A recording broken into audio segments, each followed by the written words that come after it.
I will suggest a protocol by which you can achieve a better relationship to your activities and to your dopamine system. In fact, it will help tune up your dopamine system for discipline. Hard work is hard. Generally, most people don't like working hard. Some people do, but most people work hard in order to achieve some end goal.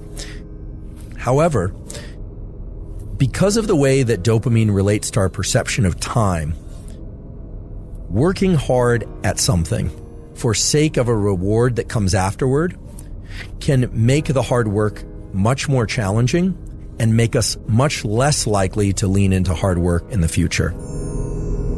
Let me give you a couple examples by way of data and experiments in which children in nursery school and kindergarten drew pictures. And they drew pictures because they like to draw. The researchers took kids that like to draw and they started giving them a reward for drawing. Then they stopped giving them the gold star. And what they found is the children had a much lower tendency to draw on their own. Now, remember, this was an activity that prior to receiving a reward, the children intrinsically enjoyed and selected to do. What this relates to is so-called intrinsic versus extrinsic reinforcement. When we receive rewards, even if we give ourselves rewards for something, we tend to associate less pleasure with the actual activity itself that evoked the reward. If you get a peak in dopamine from a reward, it's going to lower your baseline, and the cognitive interpretation is that you didn't really do the activity because you enjoyed the activity, you did it for the reward. Now, this doesn't mean all rewards of all kinds are bad, but it's also important to understand that dopamine controls our perception of time. When and how much dopamine we experience is the way that we carve up what we call our experience of time. When we engage in an activity, let's say school or hard work of any kind or exercise, because of the reward we are going to give ourselves or receive at the end, the trophy, the sundae, the meal, whatever it happens to be, we actually are extending the time bin over which we are analyzing or perceiving that experience. And because the reward comes at the end, we start to dissociate the neural circuits for dopamine and reward that would have normally been active during the activity. And because it all arrives at the end, over time, we have the experience of less and less pleasure from that particular activity while we're doing it. Now, this is the antithesis of growth mindset. All of us can cultivate growth mindset. The neural mechanism of cultivating growth mindset involves learning to access the rewards from effort and doing. And that's hard to do because you have to engage this prefrontal component of the mesolimbic circuit. You have to tell yourself, okay, this effort is great. This effort is pleasurable, even though you might actually be in a state of physical pain from the exercise, or I can recall this from college, just feeling like I wanted to get up from my desk, but forcing myself to study, forcing myself. What you find over time is that you can start to associate a dopamine release. You can evoke dopamine release from the friction and the challenge that you happen to be in. So if you say, oh, I'm going to do this very hard thing, and I'm going to push for that end goal that comes later, not only do you enjoy the process of what you're doing less, you actually make it more painful while you're engaging in it. You make yourself less efficient at it, because if you were able to access dopamine while in effort, dopamine has all these incredible properties of increasing the amount of energy in our body and in our mind, our ability to focus by way of dopamine's conversion into epinephrine.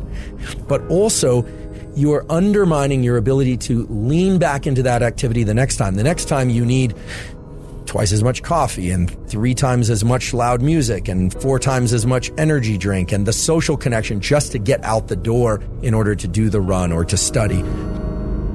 So what's more beneficial is to A, not start layering in other sources of dopamine in order to get to the starting line, not layering in other sources of dopamine in order to be able to continue, but rather to subjectively start to attach feeling of friction and effort to an internally generated reward system. And this is not meant to be vague. This is a system that exists in your mind, that exists in the minds of humans for hundreds of thousands of years, by which you're not just pursuing the things that are innately pleasurable, but the beauty of this mesolimbic reward pathway that I talked about earlier is that it includes the forebrain. So you can tell yourself the effort part is the good part. And what's beautiful about it is that it starts to become reflexive for all types of effort. When we focus only on the trophy, only on the grade, only on the win as the reward, you undermine that entire process. So how do you do this? You do this in those moments of the most intense friction. You tell yourself, this is very painful, and because it's painful, it will evoke an increase in dopamine release later, meaning it will increase my baseline in dopamine. But you also have to tell yourself that in that moment, you are doing it by choice and you're doing it because you love it. And I know that sounds like lying to yourself, and in some ways it is lying to yourself, but it's lying to yourself in the context of a truth, which is that you want it to feel better. Now, this is very far and away different from thinking about the reward that comes at the end, the hot fudge sundae after you cross the finish line. We revere people who are capable of doing what I'm describing. David Goggins comes to mind as a really good example. Many of you are probably familiar with David Goggins, former Navy SEAL, who essentially has made a post-military career out of explaining and sharing his process of turning the effort into the reward. There are many other examples of this too, of course. Throughout evolutionary history, there's no question that we revered people who were willing to go out and forage and hunt and gather and caretake in ways that other members of our species probably found exhausting. The ability to access this pleasure from effort aspect of our dopaminergic circuitry is without question the most powerful aspect of dopamine and our biology of dopamine. And the beautiful thing is it's accessible to all of us. But just to highlight the things that can interfere with and prevent you from getting dopamine release from effort itself, don't spike dopamine prior to engaging in effort. And don't spike dopamine after engaging in effort. Learn to spike your dopamine from effort